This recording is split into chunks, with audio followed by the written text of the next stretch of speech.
جی ناظرین، ایک نیا محاذ بھارت کے لیے کھلا، وہ ہے سکم، جہاں پہ بھارتی فوج اور چین کے فوجیوں کا آمنا سامنا ہوا۔ پہلے وہ ویڈیو آپ دیکھیں، اس کے بعد اس بات کو آگے بڑھاتے ہیں۔ جی اور یہ صاحب، یہ بھارت ہر جگہ پنگے کرنے سے باز نہیں ہے۔ یہ کرنل کی اوقات ہے، وہ جو چینی ہے نا، وہ عام سا وہ بارڈر، اس نے پوچھا ہے کہ تم یہاں کیا کر رہے ہو؟ اس نے کہا یہ ڈسپیوٹڈ ایریا ہے اور مجھے آرڈر ملا ہے کہ اس کو سرچ کر۔ ڈسپیوٹڈ ایریا کہتے تم نکلو یہاں سے۔ اس نے کہا بات مت بڑھاؤ، آپ نکل جاتے ہیں۔ اس نے کہا نکلو یہاں سے۔ اس کو نکلنے کے بعد اس نے کہا کہ تم پتھر تو نہیں مارو گے ہمارے اس کے اوپر؟ اس نے کہا کہہ رہا نکلو، دباؤ جاؤ یہاں سے۔ وہاں سے نکل گئے۔ مسئلہ یہ ہے کہ اس وقت نیپال میں انڈیا جو ہے وہ ایک سڑک بنا رہا ہے اوپر سے علاقے کے ساتھ، جو کہ سکم کی طرف سے ہوتے ہوئے نکلتی ہے آگے۔ یہ ایک ڈسپیوٹڈ ایریا۔ دیکھیں جو ہمالائز ہے نا، ہمالائز پر جو سارا ایریا ہے، جس میں تبت آتا ہے، جس میں سکم آتا ہے، جس میں بھوٹان آتا ہے، جس میں نیپال آتا ہے، اسی کے ساتھ ساتھ جو ناگالینڈ اور میزورام اور یہ سارے علاقے جو ہیں ساتھ ساتھ اس کے پھر آگے پھر نیچے بنگلہ دیش کے اوپر کا جو سارا علاقہ آ جاتا ہے، آسام کا علاقہ آ جاتا ہے۔ یہ پورا علاقہ جو ہے ہمیشہ سے انڈیا کے لیے ایک درد سر رہا ہے۔ چائنیز نے اس کو بہت حد تک کنٹرول کر لیا تھا۔ یہی وہ جگہ تھی کہ جہاں ایک زمانے میں روہنگیا رہا کرتے تھے، اور روہنگیا کو انگریزوں نے اٹھا کے اراکان جو ہے صوبہ وہاں جا کے کر دیا تھا۔ نیپال کے ساتھ انڈیا کی ہمیشہ سے ایک دشمنی رہی ہے۔ میں آپ کو اس بات بتاؤں، جو مزدار بات کہ میرا 1991 میں ڈرامہ آیا تو مجھے پتا چلا کہ ہمارے وہاں پر ایک ساتھ نیپالی تھے، تو انہوں نے مجھے بتایا کہ آپ کا ڈرامہ نیپال میں دیکھا جا رہا ہے، میرے بچے دیکھ۔ میں نے کہا کہتے ہیں ہم انڈیا کی دشمنی میں پاکستان کے ڈرامے دیکھتے ہیں۔ اچھا۔ اور بہت شدت سے دیکھتے تھے ڈرامے۔ آج بھی آپ کسی نیپالی سے ملے نا تو اس کے اندر سے انڈیا کے ساتھ اس کی ایک دشمنی حالانکہ تو یہ سمجھتے ہیں کہ یہ ہندو مت اور بدھ مت ہے، اس کی جنم بھومی ہم ہیں، کیونکہ گوتم بدھ جو تھا وہ وہیں سے آگے جا کے وہاں سے ہو کے وہاں پہنچا تھا سانچی کے علاقے میں، اور وہیں سے اس نے گیان حاصل کیا تھا۔ اس وقت انڈیا نے وہاں ایک روڈ ڈسپیوٹڈ ایریا میں، یہ پہلے آج سے کو 20 سال پہلے چائنا نے شروع کی تھی، تو انہوں نے ڈسپیوٹ ہوا تو انہوں نے کہا بس ٹھیک ہے جیسے ہے ویسے چل۔ انڈیا نے اب شروع کیا اور اس پہ ان کے ہنگامے شروع ہیں کہ ہم یہ روڈ نہیں نکلنے دیں گے۔ صحیح۔ روڈ کا مسئلہ یہ ہے کہ انڈیا وہاں پہ چائنا کے ساتھ بارڈر ڈسپیوٹ کر کے وہاں کھڑا ہونا چاہتا ہے۔ بات آپ کی انڈیا کی یہ ہے کہ انڈیا اس وقت جتنا بھی اسلحہ بنا رہا ہے اس سے دنیا کو یہ جسٹیفائی کیا ہوا ہے کہ میں چائنا کے خلاف اکٹھا کر رہا ہوں، اور چائنا کی اکانومی کو تباہ کرنے کے لیے اب اس وقت دنیا کے پاس ایک ہی راستہ رہ گیا ہے کہ انڈیا اور چائنا کی وار۔ کیونکہ پاکستان کی وار سے تو چائنا کی اکانومی تباہ نہیں ہوتی، بلکہ پاکستان کی وار اگر ہو رہی ہوگی تو چائنا بیچ میں آئے گا، تو دو لوگ چھڑانے والے ہوتے ہیں تو جس سے دشمنی ہوتی ہے اس کو 2 تھپڑ اور زیادہ مار کے اس کو پیچھے کھڑے ہو جاؤ، اور اگر چائنا بیچ میں کود پڑے اس بار کے اندر تو انٹرنیشنل کمیونٹی خود بخود اس کو کودنا پڑے گا۔ تو اس وقت وہ بیسیکلی یہی کر رہے ہیں کہ کسی نہ کسی طور پہ چائنا کے ساتھ اس کا ڈسپیوٹ جو ہے وہ کھلے۔ جب وہ ڈسپیوٹ کھلے گا تو پھر وہ چائنا کی اور انڈیا کی اگر وہ چیز ہوگی تو 10-15 دن بھی لڑائی چل گئی تو اکانومی جو ہے وہ کسی حد تک تباہ ہو جائے گی۔ یہ ہے اصل میں وہاں کا کرائسس۔ اس کرائسس کے اندر سب سے زیادہ ہوپ فل چیز جو ہے وہ اس وقت یہ ہے کہ انڈیا کا جو کشمیر ایشو ہے وہ ہائی لائٹ ہوتا جائے گا۔ اس کی ایک ریزن، جس ریزن کو انڈیا بھی سمجھتا ہے، دنیا بھی سمجھتی ہے، کہ چائنا کا ڈسپیوٹ انڈیا کے ساتھ صرف ایک بنیاد پہ کھڑا کیا جا رہا ہے کہ the CPEC has to be controlled۔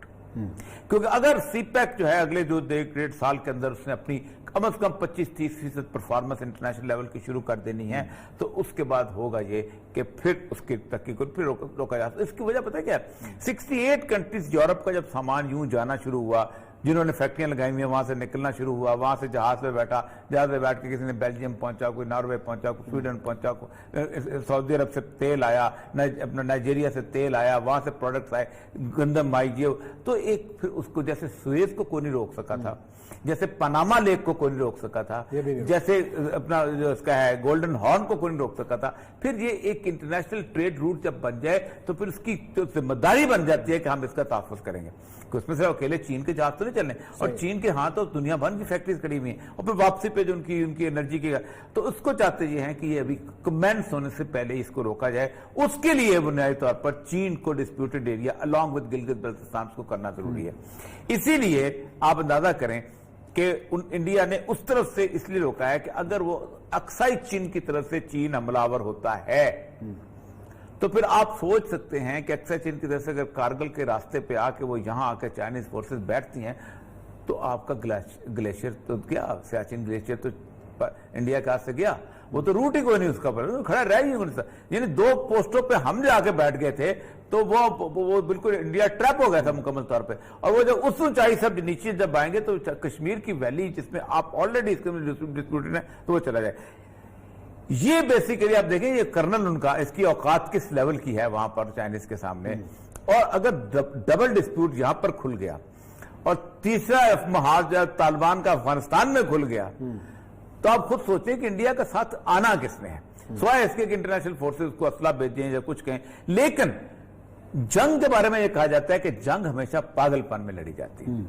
جس وقت ہٹلر نے روس کا مقابلہ کیا تھا اور روس کی طرف فورسز بھیجی تھی تو ہٹلر نے لوگوں کو اس سطح پہ کھڑا کر دیا ہوا تھا کہ اکیلے سمجھا تھا کہ اکیلا جرمنی جو ہے, جرمن قوم جو ہے پوری دنیا پہ قابو کر سکتی ہے. اور جب وہاں پہنچا ہے اور اس وقت جو برف کے اندر وہ گھسا ہے اور برف کے اندر اس کی واپسی ہوئی تو 20 لاکھ اس کے فوجی جو ہے تباہ برباد ہو گئے. تو اسی فرور میں, اسی غصے میں, اسی بوسٹنگ میں نکلتا. انڈیا نے اس وقت اتنا بوسٹ کر دیا ہوا ہے اپنی قوم کو, اپنے ان لوگوں کو, کسی کو شیو کا اوتار بنا دیا ہوا ہے تو کسی کو وشنو کا بنا دیا ہوا ہے تو کسی کے ہاتھ میں تیر پہنا کے آگے پیچھے گوپیاں تو بیچ میں کنہیا بنا دیا ہوا ہے تو کسی کو کچھ, ہر کوئی جو ہے وہ ہنومان بنا ہوا ہے اور ہر ہنومان کی دم کے اندر آگ لگی ہوئی ہے اور وہ لنکا کو آگ لگانے کے چکر میں. ایسا نہیں ہوا کرتا. جنگ از اے سیریس بزنس اور جنگ کو, اس جنگ کے سیریس بزنس کے اندر ایک بات ہم آج بھی کہتے ہیں, کل بھی کہتے ہیں کہ جو ارندھتی رائے نے کہا تھا کہ انڈیا کو کشمیر سے آزادی کی زیادہ ضرورت ہے بنسبتاً کشمیریوں کو انڈیا سے آزادی کی, کہ اگر انڈیا کی بارڈر کے اوپر یہ 2 علاقے رہ گئے, خالصتان کا نعرہ اور کشمیر کا نعرہ, تو انڈیا ساری زندگی پاکستان سے جنگ نہیں کر سکتا. جن باغوں سے اس نے گزر کے جانا ہے اس کے ارد گرد اس کے دشمن رہ ہوں گے, جن کھیتوں اور کھلیانوں سے اس نے گزر کے جانا ہے بارڈر پر اس میں اس کو دشمن رہ جائیں گے, جن مکانوں کے اوپر اس نے مورچے لگانے ہیں اس میں ان کو دشمن رہیں گے. دشمن کی موجودگی کے اندر بارڈر کے اوپر کس سے لڑائی جاتا, ڈرون کا معاملہ گیا, وہ ختم ہو گیا مسئلہ. چلا یہ بریک کا وقت ہے, بریک لیتے ہیں. بریک کے بعد آئیں گے اور ذکر کریں گے مشن اسار کا اور بلڈ پلازما کے حوالے سے جو پیش رفت ہوئی ہے اور کورونا کے مریضوں کے علاج پر, اس کے بارے میں بات.